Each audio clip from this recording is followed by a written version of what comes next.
RBI ने new India cooperative bank के ऊपर रिस्ट्रिक्शंस लगाए हुए हैं और ये रिस्ट्रिक्शंस क्या हैं इसी के बारे में हम समझेंगे और क्यों इस तरह के रिस्ट्रिक्शन आरबीआई लगाता है। तो ये न्यूज़ आई हुई है कि आरबीआई ने न्यू इंडिया कोऑपरेटिव बैंक्स के ऊपर रिस्ट्रिक्शंस लगाए हुए हैं। अब इसका जो इम्पैक्ट है बैंक के साथ साथ कस्टमर्स के ऊपर क्या होगा वो समझते हैं।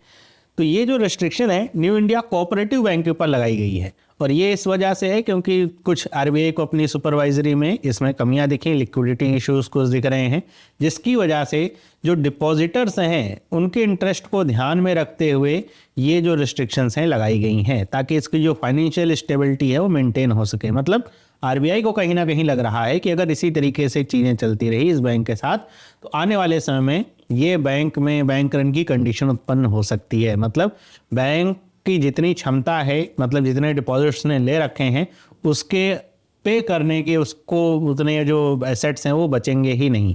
तो ऐसी स्थिति में जो डिपॉजिटर्स हैं उनका पैसा डूबता है। तो इसीलिए आरबीआई ने पहले से ये रिस्ट्रिक्शंस लगाई। क्या रिस्ट्रिक्शंस हैं? तो ये रिस्ट्रिक्शंस हैं कि जब ये मतलब 13 फरवरी की न्यूज़ है, 13 फरवरी से इफेक्टिव इमीडिएटली ये रिस्ट्रिक्शंस लागू हो गई हैं कि अब बैंक किसी भी नए लोन या फिर एडवांसेस को दे नहीं पाएगा, साथ ही साथ रिन्यू भी नहीं कर पाएगा। मतलब कोई लोन चल रहा है तो उसे रिन्यू भी नहीं कर पाएगा, ना ही नया लोन दे पाएगा।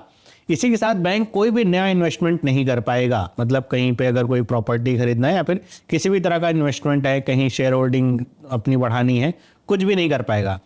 अब ये जो बैंक है ये फ्रेश डिपॉजिट्स को भी एक्सेप्ट नहीं करेगा। मतलब कोई जा रहा है इस बैंक का, कोई कस्टमर कहेगा नहीं 10,000 जमा करने मुझे, नहीं कर पाएगा। इसी के साथ किसी भी तरह की जो पेमेंट्स हैं वो भी डिसबर्स नहीं कर पाएगा अब ये बैंक। तो ये रिस्ट्रिक्शंस लगी हैं।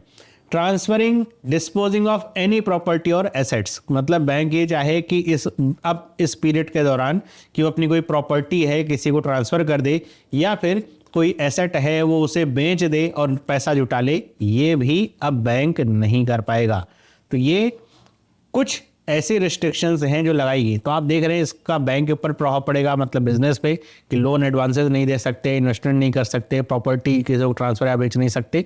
साथ ही साथ कस्टमर्स के ऊपर भी पड़ेगा कि अब कोई भी कस्टमर अपना जो डिपॉजिट है वो नया तो जो डिपॉजिट है नया निकाल नहीं सकता और पेमेंट भी अपने मतलब सेविंग्स अकाउंट से अगर चाहे या करंट अकाउंट से तो वो भी विड्रॉ नहीं कर सकता है। वही बात यहाँ पे लिखी गई, विड्रॉल फ्रॉम सेविंग करंट या फिर कोई भी तरह का अकाउंट है वो भी सस्पेंडेड है। मतलब ऐसा नहीं कि चलो ठीक है बैंक नहीं दे सकता तो आपको लग रहा हो कि अच्छा मैंने 5 लाख रुपए जमा कर रखे हैं मैं जाके निकाल लूँ, अब नहीं कर सकते आप।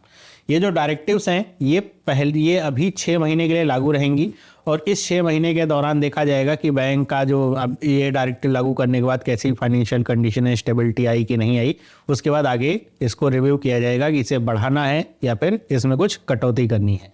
तो यहाँ पर जो फाइनेंशियल हेल्थ या सुपरवाइजरी कंसर्न्स हैं वो आरबीआई को देखने में मिले लिक्विडिटी पोजीशन के अकॉर्डिंग। मार्च 2024 की बात है, जो मतलब पिछले साल की जब रिपोर्ट आई बैंक की, तो उसमें बैंक का जो लॉस है वो आपका बढ़ता चला गया। ये जो लॉस है वो 227.8 मिलियन था। इससे पहले के फिस्कल ईयर में बैंक का लॉस 307.5 मिलियन डॉलर ये रुपीस में था। मतलब ऐसा नहीं हो रहा है कि जो बैंक का लॉस है वो प्रॉफिट में कन्वर्ट हो रहा है। पहले इतना लॉस था, इससे मतलब 2023 की बात है, फिर 2024 में भी इतना लॉस है और अभी 2025 तो आएगा उसमें भी लॉस दिखेगा। तो बैंक जो है लॉस ही मेक करता जा रहा है। और यहाँ पर एक और यहाँ पे डेटा था कि जो डिपॉजिट्स हैं वो भी कुछ खासा बढ़े नहीं, बहुत थोड़ा सा अंतर है डिपॉजिट्स में भी।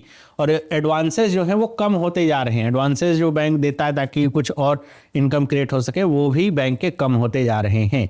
तो ये जो कंडीशंस हैं या फिर ये जो कह सकते हैं पैरामीटर्स हैं या फिर ट्रिगर पॉइंट्स हैं जिनके आधार पर आरबीआई को लगा कि अगर ऐसी स्थिति रही तो आने वाले समय में डिपॉजिटर्स का जो पैसा है वो सुरक्षित नहीं होगा, इसलिए इस पर रोक लगी। अब मैंने जैसा आपको पहले बताया कि विड्रॉल पे भी रोक लगी हुई कि सेविंग करंट या किसी भी तरह के अकाउंट से आप पैसा नहीं निकाल सकते।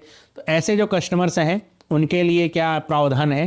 तो पहली बात तो यहाँ पे डिपॉजिटर्स को ये बताया गया है कि बैंक का जो बैंकिंग लाइसेंस है वो कैंसिल नहीं हुआ है। जनरली आप न्यूज़ जैसे ही सुनते हैं आरबीआई की तरफ से कि कॉर्पोरेटिव बैंक्स वगैरह को लेकर के कि बैंकिंग लाइसेंस से कैंसिल कर दिया गया। यहाँ पे बैंकिंग लाइसेंस कैंसिल नहीं हुआ है बल्कि एक सुपरवाइजरी रिस्ट्रिक्शंस लगाए गए हैं। ऐसे में जिन लोगों का जो पैसा है वो चाहते हैं कि बैंक से मिल जाए, तो ऐसे लोगों को पैसा आप डिपॉजिट इंश्योरेंस के तहत ही मिलेगा। आपको पता होगा कि एक संस्था है DICGC, मतलब RBI की सब्सिडरी है। तो DICGC में जो भी आप पैसा जमा करते हैं, DICGC में उसका इंश्योरेंस होता है। तो इसके तहत जो भी एलिजिबल डिपॉजिटर्स होंगे वो 5 लाख रुपए तक पर अकाउंट ये उनको पैसा वापस मिल सकता है। मतलब ये मत समझिएगा कि सर मैंने तो 2 लाख रुपए जमा किए थे तो 5 लाख मिल जाएगा, नहीं। मतलब आपने चाहे 5 लाख या उससे कम रुपए जमा किए हों, उतना ही पैसा मिल जाएगा आपको वापस। मान लीजिए आपके अकाउंट में 10 लाख रुपए था, तो ऐसा नहीं होगा कि आपको 10 लाख मिलेगा, 5 ही लाख मिल पाएगा। तो ये जो लिमिट है आपको पता होगा, अभी हाल फिलहाल में ही इसको कुछ सालों में बढ़ाया गया है। पहले ये लिमिट बहुत कम थी, अब इसे बढ़ा करके 5 लाख किया गया है।